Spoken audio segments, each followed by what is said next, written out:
this one. And I think a lot of you know, if you've had me in class, I'm always open to being corrected. If I'm wrong, I am teachable and I want to be corrected. And this was a case where normally when I present on a case, I want it to be all wrapped up with a pretty bow, and this one is not yet. But I think I have enough information here to that you can learn from it. So with this case, I have a lot of lessons learned. I narrowed it down to the three most important ones, but there's probably more because I think it could have gone better if I had done things a little bit differently. So yeah, let me walk you through it. Okay. Okay. So this is a second time mom. This is her second pregnancy. She had breast changes in pregnancy. She didn't have any thyroid or infertility.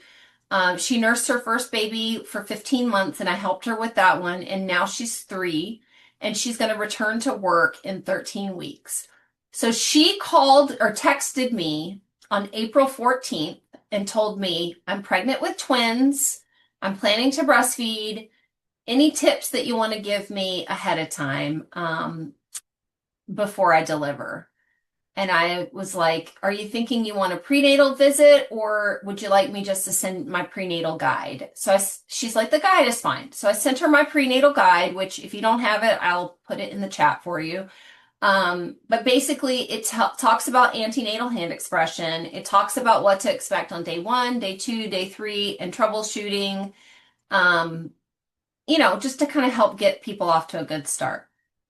So that was it. I sent that to her and I said, let me know when the babies are born. So that was on April 14th. On April 25th, the babies were born. I did not know how many weeks pregnant she was when she texted me. I did not ask. I did not think to ask. So then her babies are born at 36 and 1. She miraculously had vaginal delivery with both. They were 20, they were both 6 pounds, 7 ounces, exactly the same. One of them had low blood sugar and got supplemented twice with 24 cal formula. But otherwise, they breastfed in the hospital and went home breastfeeding, not continuing to supplement. They only supplemented because of the low blood sugar 2 times. Okay. So then she called me for a visit to check and see how things are going. She was feeding on demand, feeding about every 2.5 to 3 hours. She was tandem feeding every time. She said she gave a few bottles each day as needed, like 1 or 2 ounces. She would pump whenever she gave a bottle and she'd collect 4 ounces. And she looked like a superhero. Like Rachel came with me to this visit and we were shocked. So I saw her at 1 week. They were down 3.4 and 5%, so not bad, only at a week. The diaper output was great. They both woke to latch. They were tandem feeding at every feeding. They looked awesome. They didn't transfer awesome at this visit for me, but if you were in my class, you've heard me say, this is just a snapshot, maybe they do better at other feedings. So I didn't really put a whole lot of thought into it. This, for reference, is from the app to show what they should need per feeding based on their weight. So this is definitely low, what they transferred, but everything else looked great. Their output, their weight wasn't terrible. Like, I was happy. I don't know what their low point was because, actually, I don't think they lost much from the hospital. So this may have been their low point. I don't really know. But, after visit 1, I was pretty happy. I was like, you look like a rock star. You throw them out there by yourself. They latch on. She wasn't complaining of pain. They were active for a while and then they kind of stopped. They seemed content afterwards. Like they seemed okay. All right, so my plan of care for her was kind of like, keep doing what you're doing. Keep waking the kids to feed every 3 hours. I said do some breast compression to stimulate them. Make sure you're kind of keeping them active. continue supplementing as needed, and keep an eye on diaper output. Anybody have any questions about visit one? Okay, so I mean, I thought things were going awesome. So then I saw her at 2 weeks.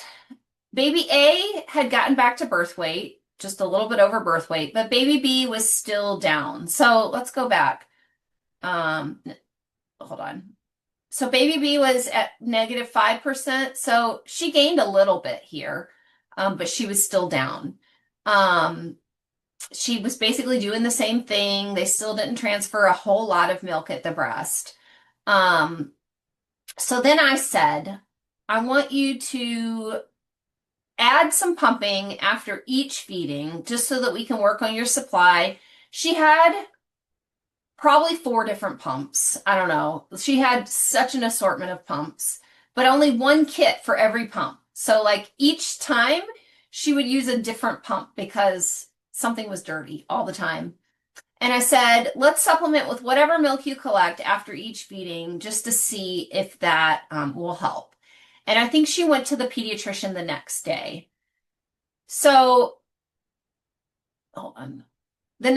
So she went to the pediatrician and then she texted me and was like, the pediatrician wasn't happy with their weight. So I was thinking when she was pumping in the beginning, she was getting 4 ounces every time she pumped. But when she started pumping for the last 2 days here, she was only getting like 1.5 ounces to 2 ounces at every pumping. So I'm thinking, okay, so your supply has gone down because it sounds like these kids aren't doing a really good job of removing milk at the breast. She had no supply issues with her first one. So I know that her body knows how to make milk. So I said, why don't we, because the babies really aren't transferring a whole lot at the breast, why don't you sort of front load and like, let's just pump and bottle feed for like 24 hours. And then I'll come and see you tomorrow, or the next day or however it ended up, to see how things are going. And let's see if that'll help the babies catch up, knowing that we're, so that we know how much they're getting at every feeding. And also we're going to get really consistent stimulation at the breast. So that's what she did. And, I went to go see her. So it was 3 days after the last visit. And baby A, they both gained weight. Baby A is now 105 grams above birth weight. And baby B went from -3% to just 0.3. So just almost there, right there.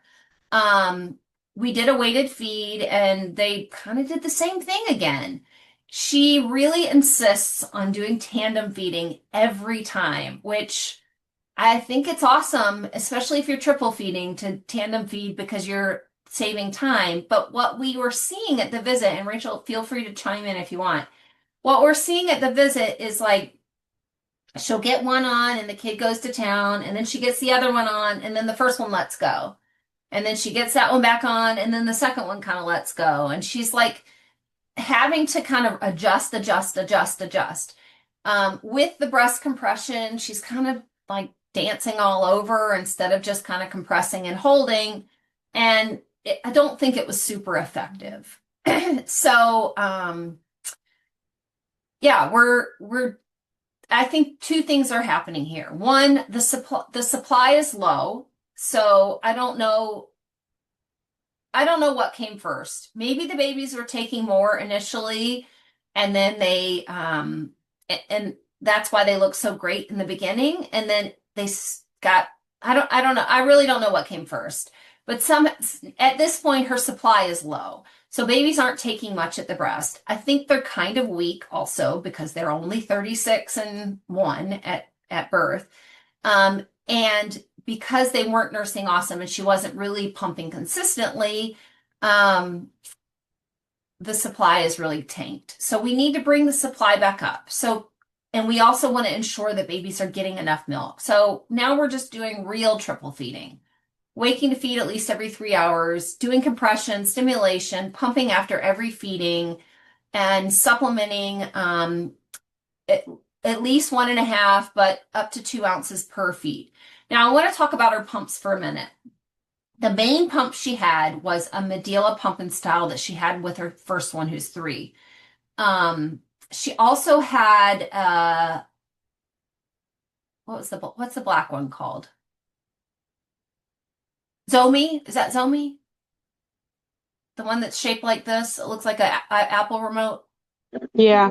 Okay, so she had a Zomi, and then she also had a Eufy breast pump. And if you came to my presentation last month, I told you guys about this mom that had the Eufy. I set her up with the Spectra, gave her the right size and all that, this other mom, and then she started using the Eufy and tripled her milk output. So I said, why not try it? Try the Eufy and let's see what happens. But again, she only has one set of flanges for all of her pumps, and her sink is always full of bottles and flanges and whatnot. So she really is kind of like alternating. Oh, she also has a pumpables pump. So those are the four pumps she has. But I said we need some consistency here. We need consistency with what you're doing at the breast. We need consistency with what you're doing at the pump. And we need to make sure the babies are getting enough at every feeding to get the growth where it should be. So then I saw her again at 3 weeks, 6 days. The weight was up. They both were above birth weight now because they were primarily, getting their milk from the bottle. The transfer at the breast is still terrible. And I mean, not terrible, really subpar. And they still are requiring 2 ounces after every breastfeeding.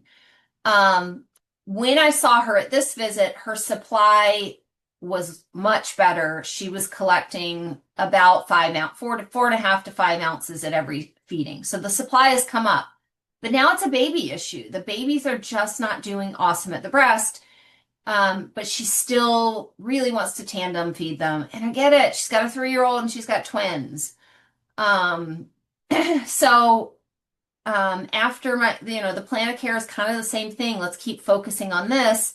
I did encourage her to try to do one baby at a time, even if at one feeding only one baby breastfeeds and that the other one gets a bottle, and then we switch at the next feeding.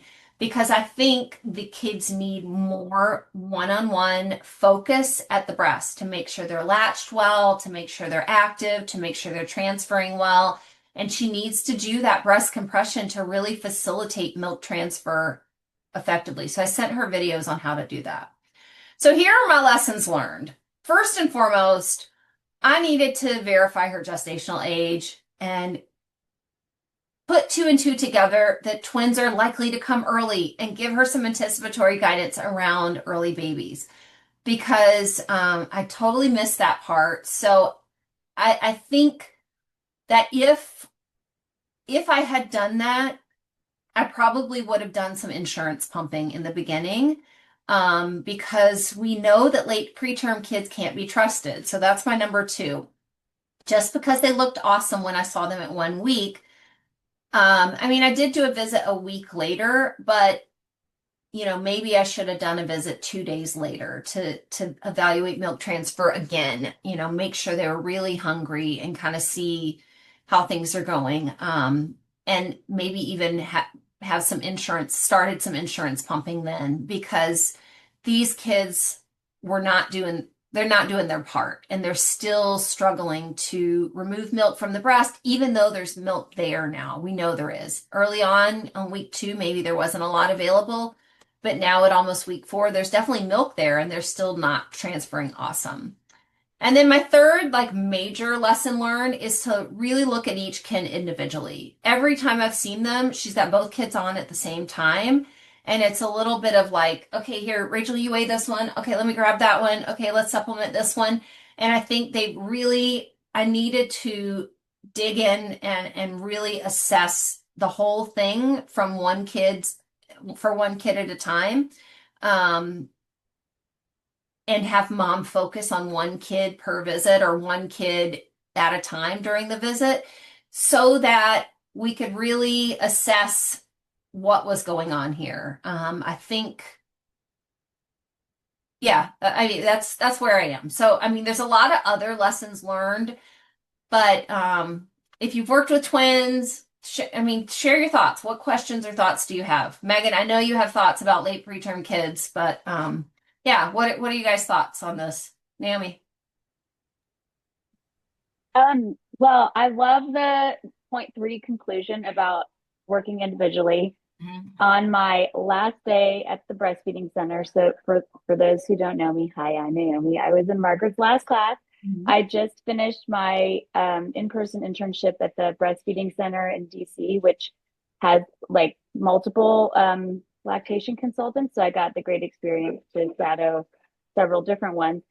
And one person there is like the twin expert. Mhm. And on my last day, I finally got to see her work with twins. So I was like elated. Mhm. Um, and I was really surprised that when we started it off, she was like, we're going to do this separately. Because I thought for sure that, like, not that we're going to like make people do anything, but Right. that she was going to try to help them figure out how to do them at the same time because it's just saves so much time and whatever. Yeah. But she said, first of all, um, these babies need to learn to breastfeed individually before they can feed Yes. together. And I was like, interesting. So afterwards, when we debriefed, I was like, that's so interesting. That's not what I thought you were going to say. Mhm. And she was like, well, I don't always say that Mhm. because sometimes they're like what you probably thought you were looking at in the beginning. They're both doing it great. She said, but most of the time they're not. Mhm. So what they need to do is learn how to breastfeed first Mhm. and then they can do it. Or she Mhm. said, somebody needs to learn how to breastfeed. If Yes. one of them can do it, Yes. you can get one on, and then you can have the second one can be still kind of working on it, Mhm. and you can tandem breastfeed that way. Mhm. If one of them's like really got it down. Yeah. But I was pretty surprised by that because it wasn't really where I expected her to go with it. Mhm. So it was interesting and kind of corroborates what you're seeing there. The other thing that was very interesting about it was that these parents walked in and they were also it was their second Mhm. pregnancy, Mhm. had a toddler. Said they'd done it before, they'd worked with her before, and she's like, "Tell me what's going on." And they said, "Baby A is great at this. Mhm. Baby B is terrible." So, and she said, "Okay, let's start with Baby B." So we put Baby B on. Baby B transferred like whatever it was, like 20, 25 mils or something like that. Put the other one on. They did terrible. Mhm. The Mhm. parents were like, huh, that's not what we thought was happening here. So that was kind of interesting that when we did pull them apart and put them on separately, she could see and make a few adjustments.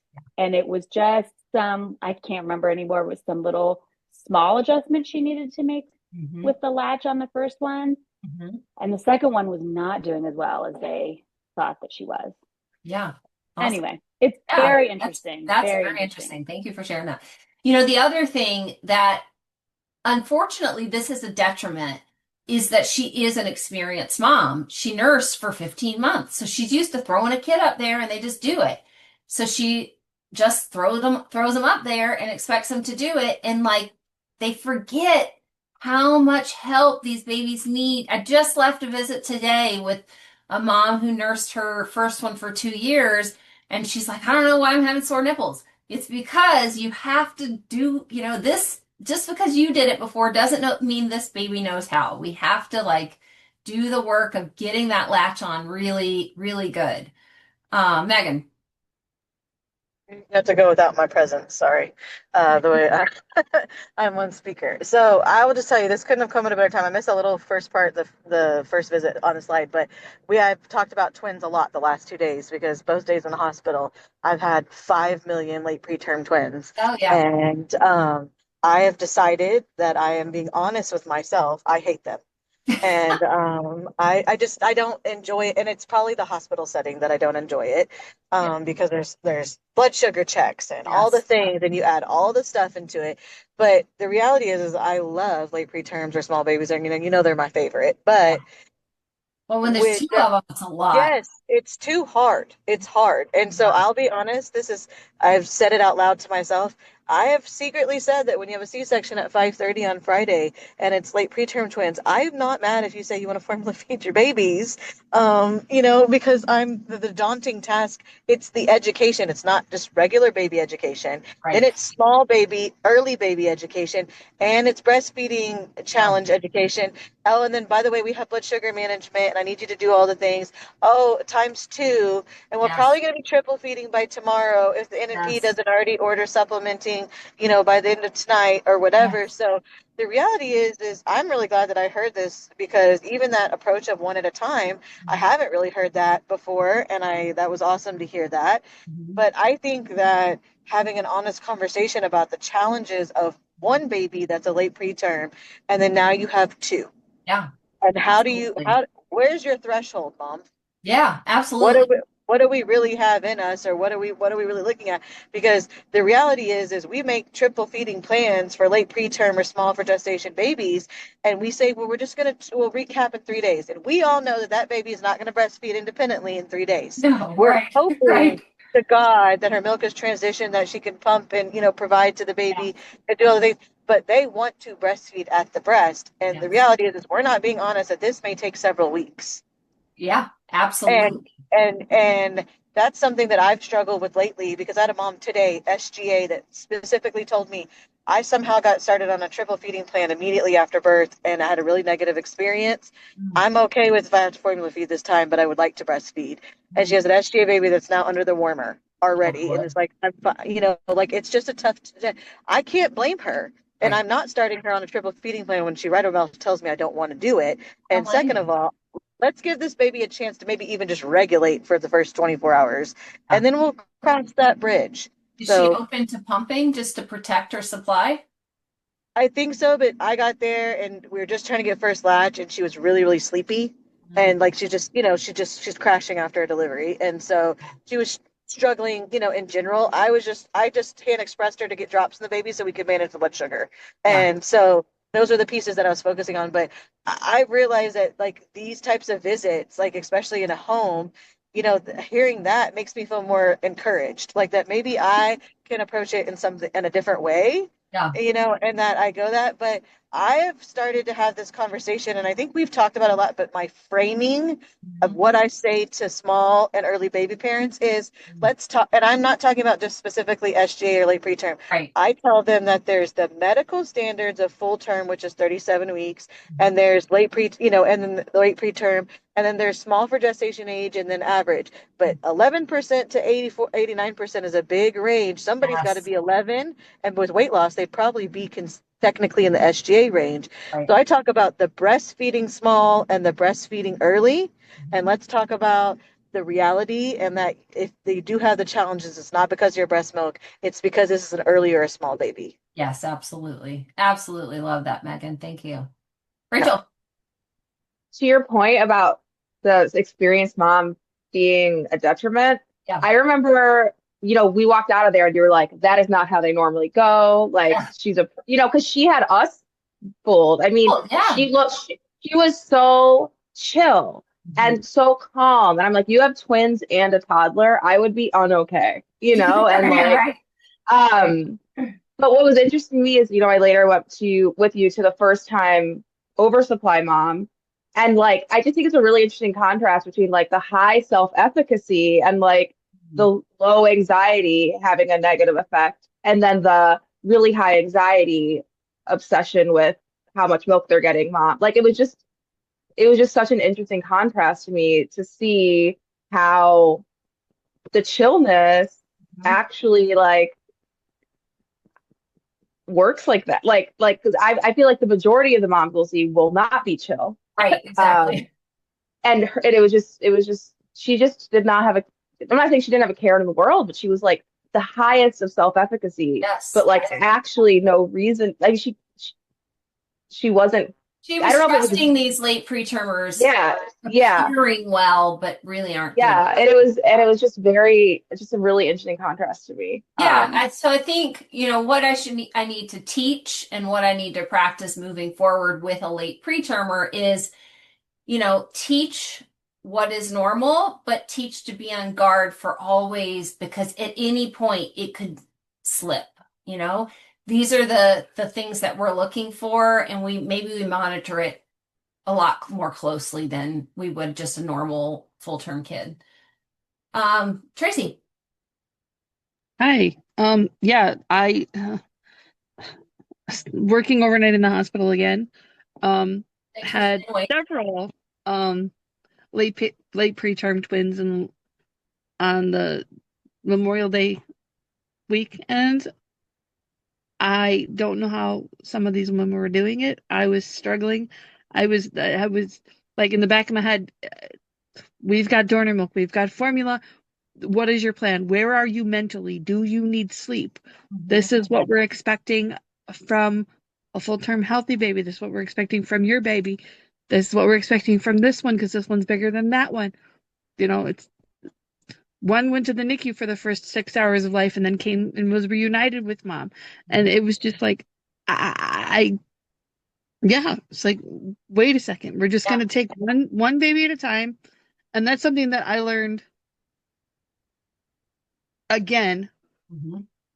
I don't know if we're talking about the same mom, but I saw a mom back in March that had a 3-year-old, No, two this is a twins, different one. different mom. Yeah. Okay. Um, that was trying to feed two babies at the same time and Mm. had given up on the breastfeeding aspect of it and was like, I'm protecting my supply. I'm making 55 ounces a day. I've protected my supply. I'm going to get these kids to eat. But Mhm. then she was trying to feed them bottles at the same time. And I was Mm. like, well, where is your expectation? Yeah, yeah. So I want them back to the breast. And I'm like, well, then we can't have one that can tolerate being propped and one that can't. We have to take this apart and Yeah, I fix think where we we're need at. serious support to make this happen. Our mom had, I mean, the 3-year-old was at daycare during the day. Dad was home working from home, but like not available to help. Mom was doing everything. So if you get to the point where they're propping the babies, we need to bring in some extra help. That's exactly what we um had that conversation about, like, how do you feel? Do you have funds to like kind of get like a couple of hours a day of postpartum doula in here? Do you have Yeah. friends? Do you have family? Do you have people that want to come, help Yes. to feed these guys until they pull it all together? Right. Where are we going? And then she's like, the occupational therapist is being taught how to use occupational therapy tools to Right. help her baby eat. And I Right. was like, hey, you're in mom brain. Don't get down on yourself. You're in mom brain. Right. Right. Diana. So a couple of things. First, thank you for talking about your experience, Naomi, with the twin purse expert. And so I was just wondering, Margaret, like, so for a case like this, I know, I think you were talking about looking at them separately also. So when you walk in a case like that, would you ever say we're going to breastfeed them separately, like Naomi's person would? Or would you do like the first visit, you do it, you let them do what they want, and then if the transfer is low, Yeah. then you come back and do it separately soon? That's how I I mean, would this is probably also do it. assuming you're seeing people with like TLN, not privately, who can afford to have Right. another visit again soon, and this isn't like Exactly. their one big chance.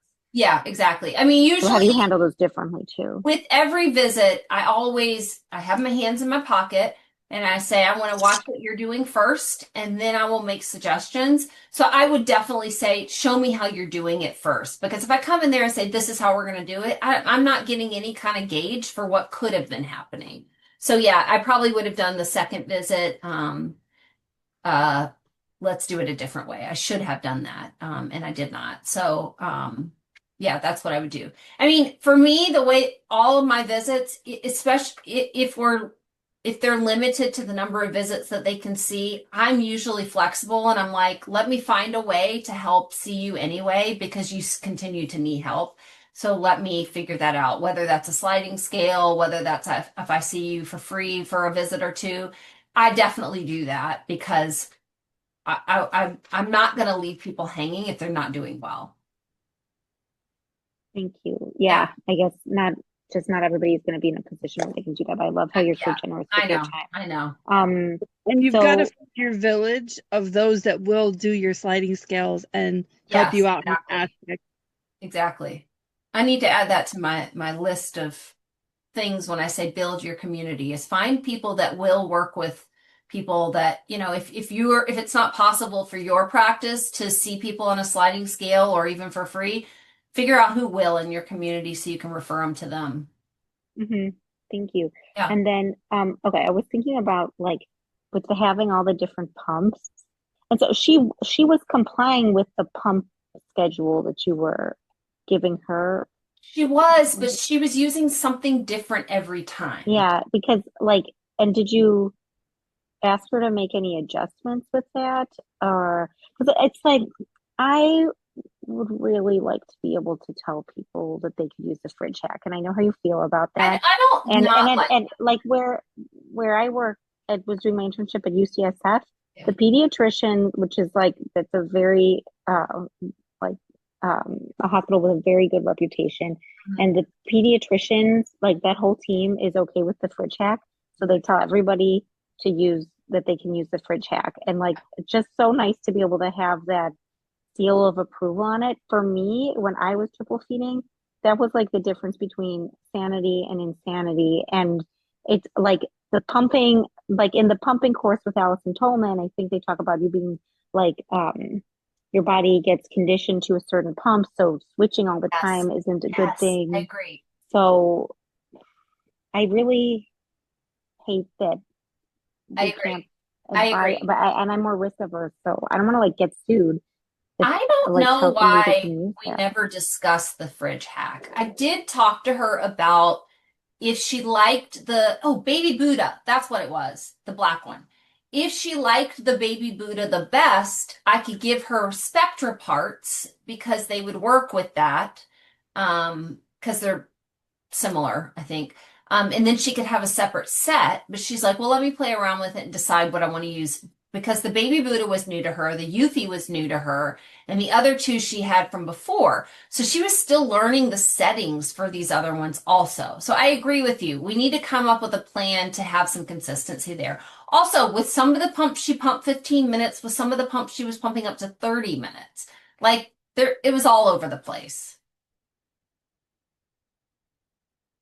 But Let then, me sorry, can we like what? How would you talk about the fridge hack? Would you like what I'm kind of feeling from what you're saying is if you see somebody in the situation, like let's find a solution where you can use just one pump. So there are a couple of ways that could happen. Technically, what the CDC wants you to do is use like clean pump kit every time, which is what you've been doing.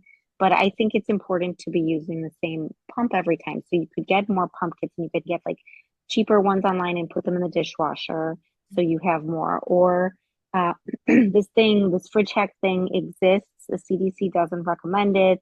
Yep. Like in my community, I could say like at UCSF, the pediatricians tell people to do that, but this is what the CDC says. So I'm just giving Yeah. you information. I'm not recommending anything. Is it safe to like phrase it that way? Yeah, I would probably lead with what is your barrier to using one pump?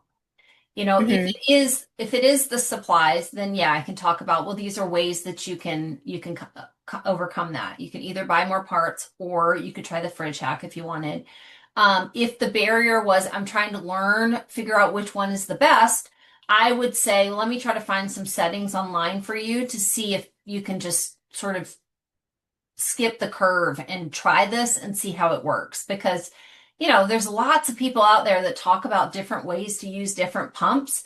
So my mom that had the Eufy and tripled her supply, she actually screenshotted her settings and I was able to send those to her. I said, try this, start with that and see how that works for you. And if it's not awesome, then you can, try something else. I mean, it's I think for her, both things were challenging. So we never really addressed the fridge hack. That I would add that to the lessons learned as something that we probably should have done. But how would you bring up the fridge hack in a way that would make you feel protected liability wise in case like a baby ended up dying or something or having a bad outcome? Um, I would tell them that, generally it's not recommended, but sometimes this is the only thing that keeps mom sane. The reason that it wouldn't be recommended is because there's always some bacterial growth, and putting it in the fridge is going to help keep the bacterial growth low. So I would say always make sure that you wash your hands before you touch the pump parts. If it don't put it on any filthy surfaces, anything like that. If you see yourself doing that, then go ahead and do a wash instead of putting it back in the refrigerator. And make sure you do one really, at least one, you could do two even, really deep clean, washing, sterilizing thing. We did talk about, though, she had one of those countertop sterilizers, but she said she still had to wash the parts. I said, I'm pretty sure I heard of one that does it all. And she's like, yeah, I didn't get one of those, whatever. I'm thinking, maybe that's what you should have gotten instead, because then you could put it in and it will do everything for you. Yeah, lessons learned. I probably should have talked to her more about that. All right, let me answer this question about twins, and then I want to hear from Stacy. We did have one lesson about twins, and it was twins. One of them had hypoglycemia. So I think it would be better if we had a late preterm. I agree. I would love to redo everything in the course, but they're not paying me for that. I've seriously considered this time around, though, to start just make a running document of what needs to be changed in each module so that all the stuff lines up, because I keep telling students to email Christina, but nothing seems to get updated. So maybe if I just do it myself, it'll happen. I don't have access to the original documents, but Anyway, moving on. Stacy. I had a question about your case study. Yeah. When you told the mom, let's breastfeed individually so that we can, make sure they have a good latch and everything. And you said, even if one baby breastfeeds and the other one gets a bottle. So in that case, if you do that, is that a one-time thing, or is that a permanent thing that she's supposed to do around the clock? And if so, does mom pump? Or are we thinking that the one baby breastfeeding is enough stimulation to keep her supply up? I don't think, yeah. So I would say, like, if you're going to do triple feeding, which she is, rather than feed both babies and then bottle feed both babies, maybe at one feeding, this kid only breastfeeds, and then the other kid only bottle feeds, but she still has to pump afterwards, because we know right now the kids aren't getting enough milk, removing enough milk to keep the supply up. Okay, so you're saving time by having the one bottle feed instead of both of them breastfeed. Saving time, but also focusing on what that one kid at the breast is doing to help make it more efficient and more effective. Okay, Yeah. Thank you for explaining. Yeah, of course. Casey. You said that this wasn't wrapped up in a pretty bow, and now I'm emotionally invested in these clients. So do you have a follow-up with them scheduled? And was she receptive to that advice of doing one at a time, or is she Totally. Yeah, oh, totally. Okay. Yes. She's, like Rachel said, she's very, like, so chill. She's like, yeah, whatever. I mean, she has had to give some formula, because in the beginning she wasn't getting enough breast milk. And she's like, it is what it is. It's not the end of the world. It's temporary. She's very easygoing, like the easiest going mom you've ever met, ever. She was totally down with it. She's like, okay, I'll try that. Let me do that and see, and so she wants me to come back. Well, we texted yesterday and she said, I'm thinking next week. So I don't know if that means this week or next week. But she wants me to come back and reevaluate, because they are, I guess they'll be, so they're 5 weeks, I guess, this week. Yeah, they'll be 6 weeks on Friday. Yeah. So okay, yeah, I'm curious to see what changes have happened just with changing I'll that update one you. thing. Yeah. Okay, Yeah, I know. do. Yes, of course, of course. Yeah, Megan. So I was going to say something, because we kind of talked on it for a second, that, she's breastfed another child successfully for so many months. I started to realize, because I kind of had this stuff too, though, she's a multi-para, she knows how to do this. She's an expert. But the reality is we know the babies technically they come out knowing technically how to breastfeed, suck, swallow, breathe. They know to latch. They know how maybe to not survive, great. right? Yeah, like they know what to do. It just needs to be refined with time, is what I always say. But what I always remember too is, think about it. How you breastfed your brand new baby and how you breastfed your 2-year-old. they look totally different. Your 2-year-old Oh, does gymnastics upside down, and we do transition because when we have a 2-year-old, they can support their head, neck, and do they can grab the boob and bring it to them. They open like a dinosaur. So you don't have to do a lot but be physically present. And the right. baby, and the 2-year-old can latch like a dinosaur, massive hippo mouth and can support its own neck. A Yes. brand new baby, every repeat mom that I ever have that's has fed babies in a toddlerhood or whatever, they put their baby in cradle and their baby they just kind of hope the baby guides itself on, Right. and then day two they're like, I'm dying, my nipples hurt, and I'm like, Yes. been nipple feeding, Yes, because and exactly. I'm like, let's change positions. Well, this is how, like, they don't say it all they say, but I always go, hey, I know you've done this with your last kid, but how we feed our 2-year-old is not how we feed our newborn. Mhm. And so I kind of always write myself a note, false confidence, question mark, or what is it, on a high, like in the Right. clouds, right Yes. now, Yes. or whatever. And their adrenaline is so high, their pain receptors aren't quite a full force until about 24 hours, when Mhm. their adrenaline has this massive drop and they're not happy. Uh, But that's something I talk about a lot in the hospital that I never thought I would have to talk in the hospital about. And so even take out late preterm, take out twins, take everything out, just a new baby and their experience. yeah, How I fed my 5-year-old is not how I fed her when she was a baby. exactly. And you can't, cradle is the worst. It's the devil with the new So, babies, is what I always say. so the one I saw today, the oldest kid is like 2.5, and she nursed till she was 2. This baby was a home birth 2 days ago. Milk is in, maybe 3 days now. Milk is in. She, had the cradle. She was pinching. She pulls the baby in. And like I said, I always watch first to see what's happening. She said it didn't hurt. So I'm watching. The kid's pretty active, but she keeps sucking her cheek in. I'm like, does she have a dimple there, or does she suck her cheek in like that? She's like, she has a dimple on the other side. So I'm just kind of watching. So I took her off. She transferred 5 mLs. I'm like, okay. I said, all right, so on the other side, let's change hands. Let's do it this way. Kids on really deep, nose and chin, cheeks are nice and round. She's like, oh, this is totally different. Kid transfers 60 on that side. I'm like, see, it's different. It does this doesn't work. We gotta like get her on there really nice and deep. And she was like, I oh I yeah, this is totally different. I always say, and I use like almost like physical comical movements when I'm with them, and I'm like, I always go, "Can you feed your baby if your chin is like, I'm like, Right, can you right. eat like that? Can you breathe like that?" And I always say, "Can you eat like this?" And I said, well, Oh, right, 2-year-olds do that, but right. not brand new babies. And I always say the nook of your arm isn't enough support to guide baby to the breast. I Mhm. said, and even if the baby opens up wide, sometimes we have to teach it to open its mouth a lot wider.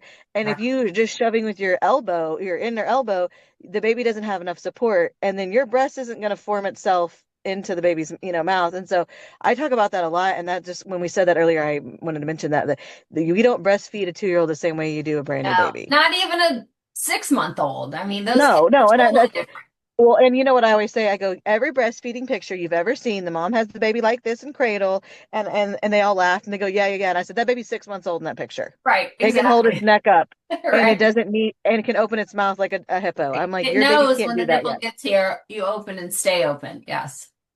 Yeah. Diana. So did you, I'm sorry if I missed this. Did you say how she was bottle feeding the baby? Because like she's doing it herself, right? One day her mom was there. The first time I went, her husband was sort of there in and out, but 99% of the time she's doing it all by herself. So Yeah. she breastfeeds It's not, them. it's not easy. It's like, so is she, No, like, is she using one of those, Naomi showed one of those things she she recommends that her she has them in a clients twin said. pillow. So she's like pumping while she has them in a twin pillow, feeding them like this. How do you feel about this? It's not You said you awesome, have but an I opinion. can't, I What else are can't, you supposed to do though? can't, there's not much else we can do. I mean, ideally we would pace them, but we can't, like, there's only so much she can do. So I'm You not, can't paste with it. Does the bottle kind of sit on? Oh, she's not holding the bottles to move she's them. Can you holding do, them, but they're pretty reclined in those things. Naomi, is that the one you have your clients use? And It the looks like table an for E. two? No, it looks, well, I don't know. It looks like an E on its side. Do you know of anything you can use to pace bottle feed where they're not there reclined? The Does table anybody? for two, they're sitting almost like in a car seat kind of position. No, that's not what this is. This is it's Okay. just like a squishy. I mean, the first time I saw it and somebody told me it was a twin pillow, breastfeeding pillow, I'm like, how? It's got a thing in the middle. But apparently you put the middle up and it goes behind your back so it's Oh, weird. this is like a pillow you're wearing. Yes, but it's also, Yeah. you can just put the twins in it to bottle feed them. But they're not The marketed downside with for the that table for anymore. two is that it's The table for two.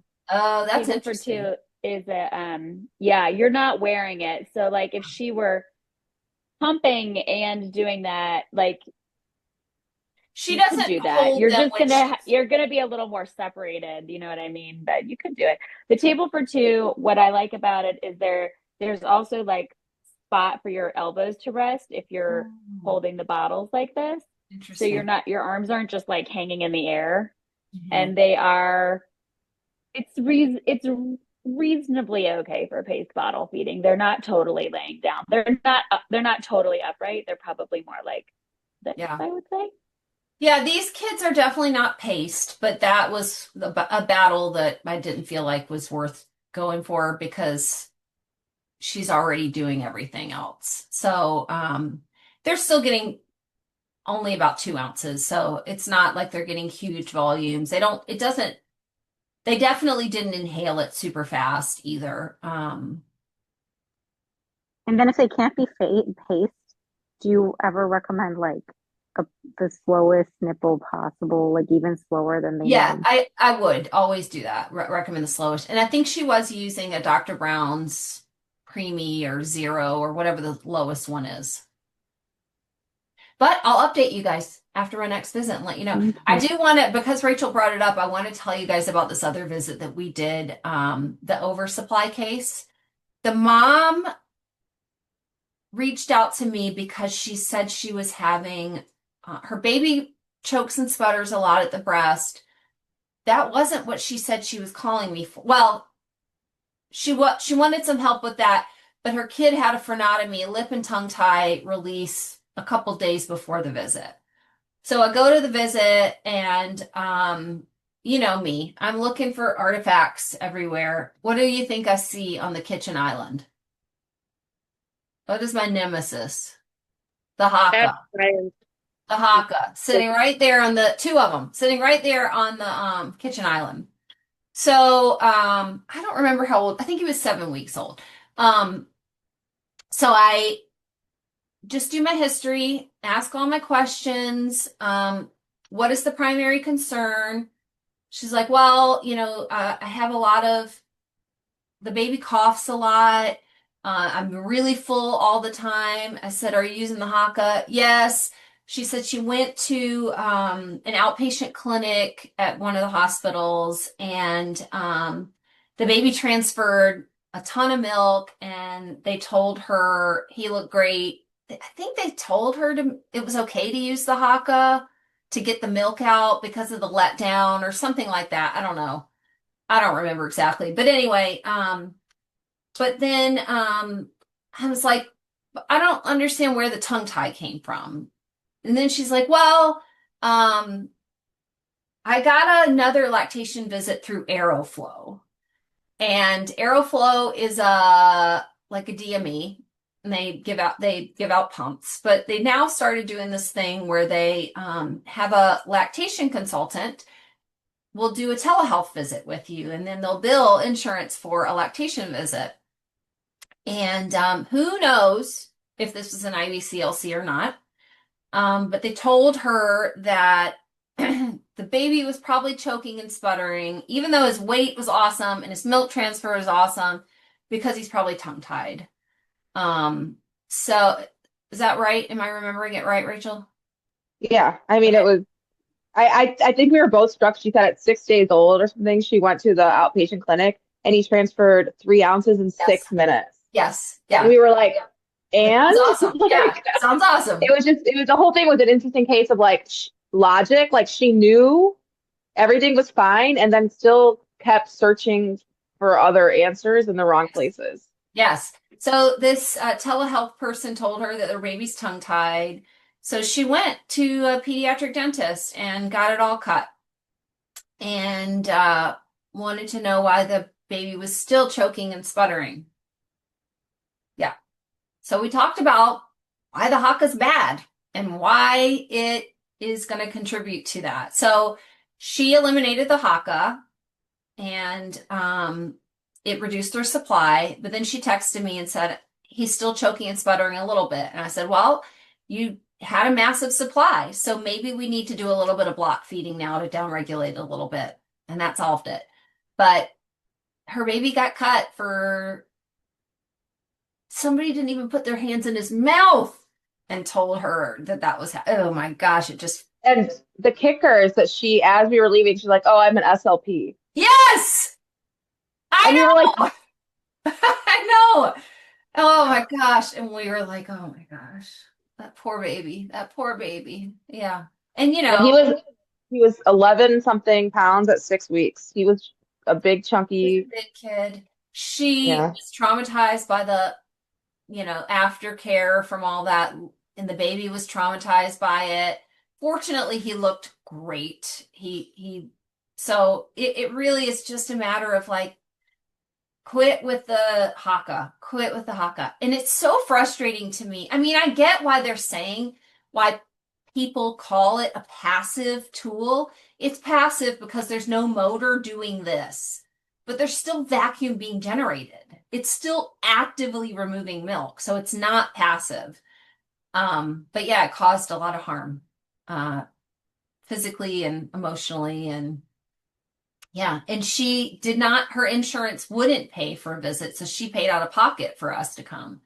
But hopefully she's smooth sailing now that that's solved. Anyway, Naomi. I was talking to somebody the other day who had a question about how much they were leaking. And, I launch into my usual thing about how normal that is or whatever. And then she said that she was using the Haka just to collect the milk. Like literally, I don't think she was using it for suction. She was just sort of holding it there and collected like 4 ounces Oh my gosh. dripping. And I Yeah. was like, oh, Yeah. hey, stop and Yeah. Catch it. okay. Catch So, it. Don't suck it out.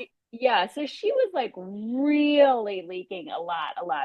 And so I do have some sympathy because I super hate it too. For the people who occasionally do have just horrible leaking, I really wish that they just hadn't made it to suck on like that. I wish they'd started with the ladybug product, that just right. caught it. Yes, catch it. And didn't have the suction and luckily they do have it now, but I feel like unfortunately it's so popular that people don't start with the ladybug. They start with the Haka. Well, the And I was like, you can use that, just catch it and store it. And because she was using, did we talk about this? Using the breast shells without the foam thing. Did we have that discussion here I've never had that discussion. As long as the breast shells, somebody was saying, don't have the foam part in it, and you're sanitizing them, in all the same usual ways, those could still be fine for collection. They just don't pour very well and things. Right. So that's fine. The ladybugs basically is similar, I think. It just will pour better. Yeah. And you don't have to tell people to take that foam part out. Yeah. So there are other ways to collect it that don't have the suction, but unfortunately everybody just starts with the Haka. I know. It's such a problem. Okay, Natasha says, is it common practice to recommend a Haka for low supply? I've never heard anybody recommend that as a tool for low supply. Is it as efficient as adding an extra pumping? I don't think I would say no. I think it's going to contribute to an increase in milk removal, but I don't think it's going to be enough if you truly have a low supply. I mean, I don't think it's going to, I would never use, I don't think there's many use cases for the Haka, to be honest. So that's not one I would use. Megan, you have a bottle to show us? So I love this bottle. and it sorry, I'm on another phone, so I'm wishing I can show it to you. I don't Oh know if that yeah. helped. Have you seen I, it before? I saw it 20 years ago. Is it still available? So, it's the My First Year's Breast Flow. Uh-huh. So you can it's hard. You cannot walk into Walgreens and grab it, Right. okay, I've or never like seen it on the Walmart. shelf. So I use it with my last kid, and then now that I've come into like making this change, of course the hospital they just live by the freaking Dr. Brown's, which I personally hate. Just so you know, I'm not saying they're not okay.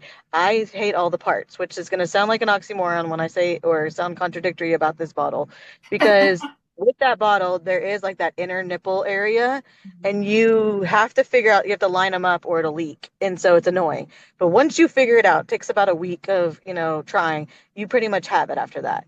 The reason I really love it is because, and it's not foolproof. No bottle is, it's not a boob. But the cool thing is that they have to use peristalsis and lift their tongue to put the Oh, pressure on the inner turquoise nipple interesting. before any milk will come out. They could suck all day like a straw on the outer nipple, but it won't do anything until they put pressure. Now, the part that's not perfect is when they do that, it will pull into the outer nipple. But Mm. by that time, they don't really know it, and so they're using their tongue the way they need to, because they think that's the way that they're getting, to go. And I just, one, I don't, no, you never hear about it, you never see it, and Yeah. it's so good. And any parent that now that I have it, I'm like, I also know that like you have to find what works for you. If you Tell hate me all the what it's parts, called again. I'm gonna order one. it's the it's my first years Mhm. or the first years Mhm. breast flow. Okay. All right. I'll check it out. And I mean they're not like cheap, like it's like two for like None of them $10 are. or something. None Well, of I them are know, but anymore. I just was like, I don't see it anymore. And like, if we're already going to go to Dr. Brown's that has 400 parts, this at least has one less 100 part. Mhm. But it's also just the flow. It promotes that, that behavior with their tongue. Now, if we have a late preterm that you can't get any food in, I tell you to go get the 99-cent bottles and I'll teach you how to get food in it and Right. pace it. Right. I did that recently at a home visit. Uh, That there was this, uh, I don't know if it was I can't think of the name of it, but I think it was the Aeroflow bottle or Advent or I don't know, but it looks like those this are the pigeon worst. ones. Uh-huh. Oh, The uh-huh. It's supposed to protect breastfeeding, so it's a super slow nipple in concept. I watched this baby eat. I thought the dad was not. I thought the dad put the wrong amount in there and told us it was larger because the kid didn't eat anything after sucking for 20 minutes The on the Avon bottle. Natural Flow, I think is what it's called, something like that. That is historically bad. There's lots of reports online about kids failing to thrive using that bottle because the I flow think that was it. is so slow.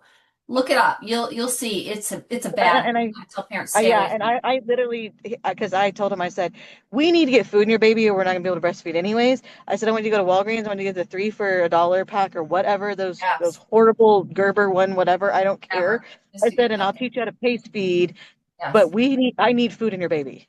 good. But Yeah, I don't know, just, those are bad. take a look, see what you I like will about for it, and sure. then let's talk about it later. I'll look it up for sure. Cool. Diana.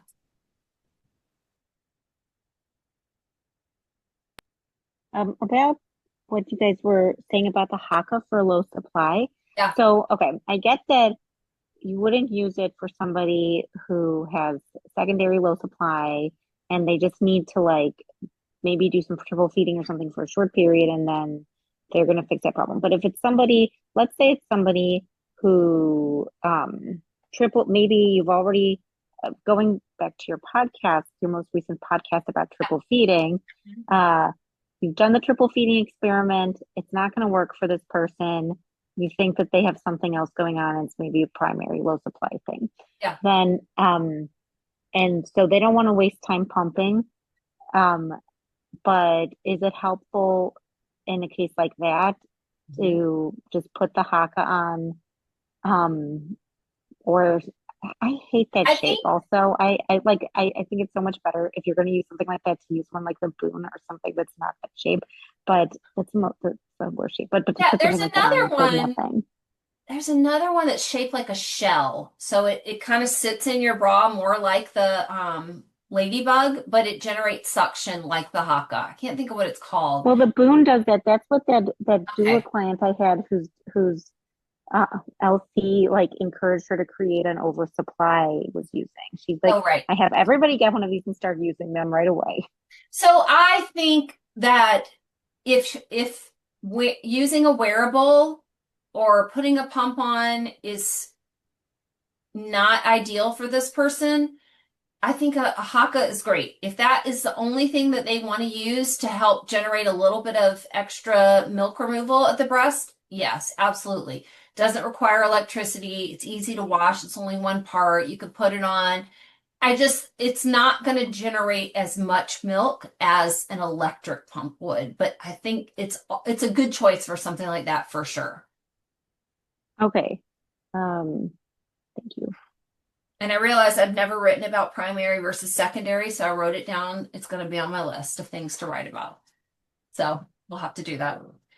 All right. Any other thoughts or questions? Anything about studying or exam? I mean, you guys are so fresh. You don't really need to study yet, but any other questions or anything?